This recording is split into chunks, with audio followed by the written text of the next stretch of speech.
There was no normal to it.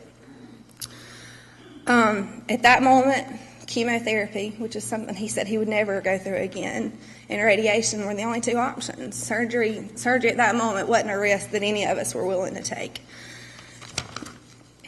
With a newborn baby, 2 weeks old, a restaurant business that kept us running 24/7, and now a husband with cancer again, what was I going to do?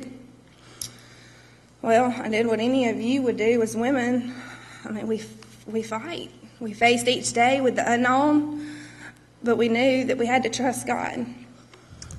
Proverbs 3, 5, and 6 tell us, trust in the Lord with all your heart and lean not on your own understanding.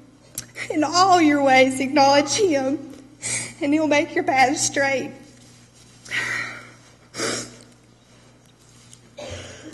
So after 6 very sickly months, with lots of treatment behind us, we were given more devastating news.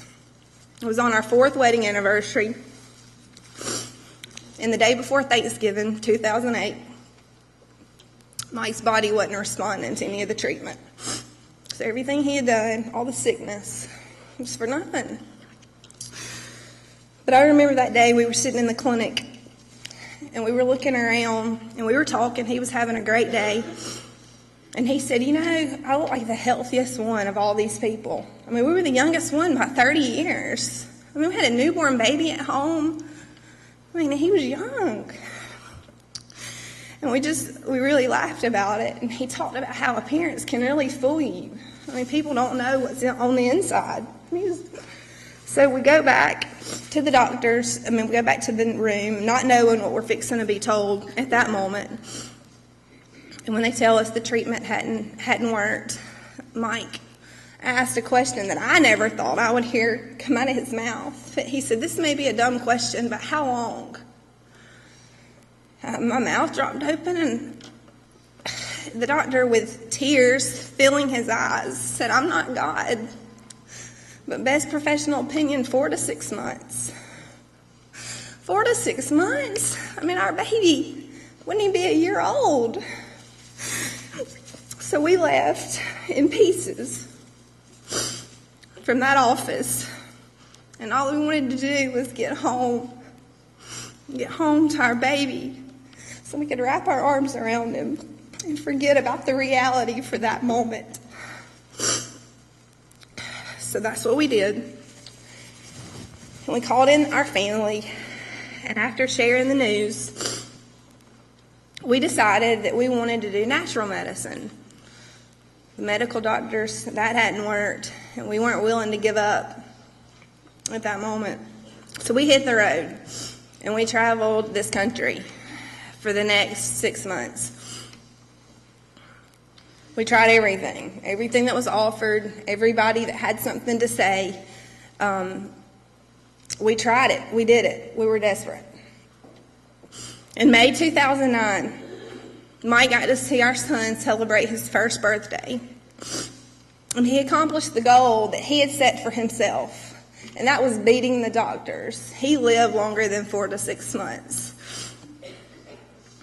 We took a family vacation, and we had a few-day hospital stay, but then we went home where he wanted to be.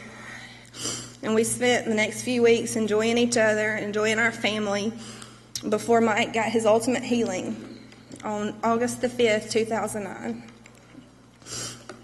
With a 15-month-old son, a business, a house, and now being widowed at 27 years old, the question came again.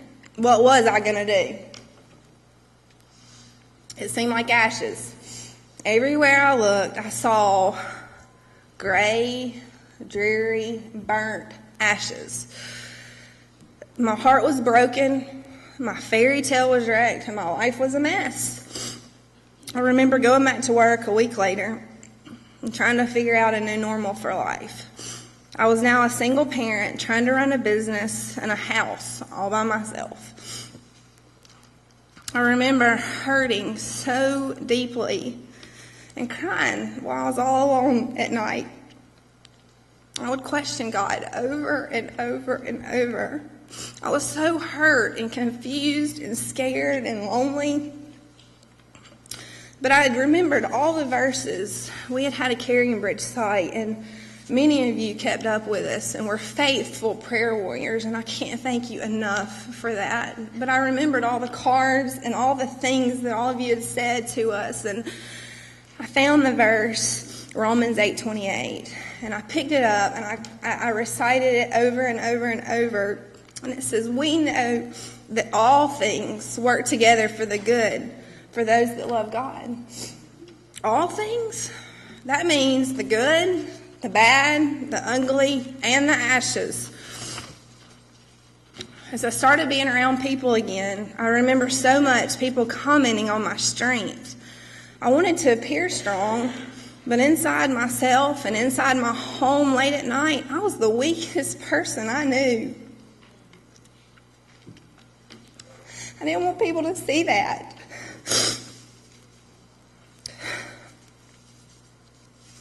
In others' eyes, I was strong, and I needed to remain that way. I didn't want people to know that I hurt so bad. We had been through so much the previous 3 years, and I should have seen the writing on the walls that this was going to be my life. I should have been prepared for it. And I would lay and I would question my God. I was confused. I didn't know what to do or say, but I knew that I was wrapped up in spiritual warfare. I was fighting mad. But as I would go out, I wanted people to see that I was a Christian, and I didn't want non-believers to see my faith shaken. I didn't want them to think that I was questioning God, even though I was struggling. I would ask God repeatedly each night, why did you give me a baby in 15 months to the day? Take his daddy away from him and from me. How was I going to potty train a little boy? How was I going to teach him all the things that he needed to know that a daddy is supposed to teach a son? Why did I have a restaurant that in a town that I didn't even want to be back in and have to run a business by myself? Why did I have a house and have to do all the things that the man is supposed to do and the woman? I had it all by myself. But ultimately, God, why did you choose me? Of all people, why me? I heard that song that Sochi sang right after Christmas this year, and I realized that was my song. I needed that sang today. I didn't have anything else ready. I knew nothing that I was going to say today, but when I heard that, I knew that that was going to be my song. So I called her up immediately, didn't even tell her what I needed it for, just asked her if she would learn it. Of course, she said yes. But that was me. I was the one that was up late at night, felt like my world wasn't right, and I wondered if things would ever get better. I was being tossed by the waves and taken under. However, I knew that my God was in control. I knew he had started this work in me, and he wasn't going to leave me until it was complete. I knew that he was faithful to me, even when I had doubts and I wasn't faithful to him. I had faith that my life was happening for a reason, and he would make me stronger through it. As I sat back with all these questions, I realized they were blessings. I had been blessed. As I took my eyes off of me, and don't think it happened quickly.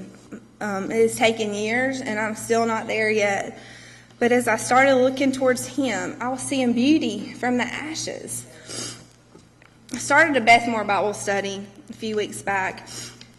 And after just 1 week of the study, I realized God had put me in that class for a reason. He was preparing me for today and for my testimony. I had been thinking about it and praying about it since Carrie asked several months ago, but I just couldn't get anything concrete down on paper that I wanted to say today. But as my eyes and my heart were taken to James 1:2-6, I knew that was the verse I was supposed to share and use today. It says, "Consider it pure joy, my brothers and sisters, whenever you face trials of many kinds, because you know that the testing of your faith produces perseverance. Let perseverance finish its work so that you may be mature and complete, not lacking anything. If any of you lacks wisdom, you should ask God, who gives generously to all without finding fault, and it will be given to you.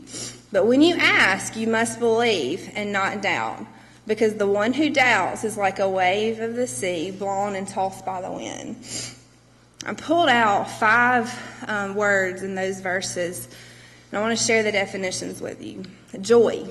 That's an emotion of great delight or happiness caused by something that is good or satisfying. Faith. Faith is the belief and the trust in God, knowing that God is real even though we can't see him. Perseverance is to refuse to give up, to keep on trying, to continue in one's actions in spite of your problems. Wisdom, the understanding that comes only from God. Doubt, which is uncertainty. And then I also looked up the word bless, and that means to make holy, to show favor to ask God to show favor to. So according to that verse, we should have joy, the emotion of delight and happiness whenever we're facing any trial in life. When you're facing the trials, the Lord is testing your faith, which is your belief in him. Even though you can't see him, you know he's there. That faith or belief in him is producing perseverance, which is our ability to keep on despite what's happening. It's okay to question God. James tells us if we lack wisdom, ask. That's the understanding that only comes from him. When you ask him, you must not doubt or have uncertainty. You must believe. The one that doubts should not expect to receive anything from the Lord. Later in verse 12, James states, "Blessed is the one who perseveres under trial, because having stood the test, that person will receive the crown of life, and the Lord has promised to those who love him."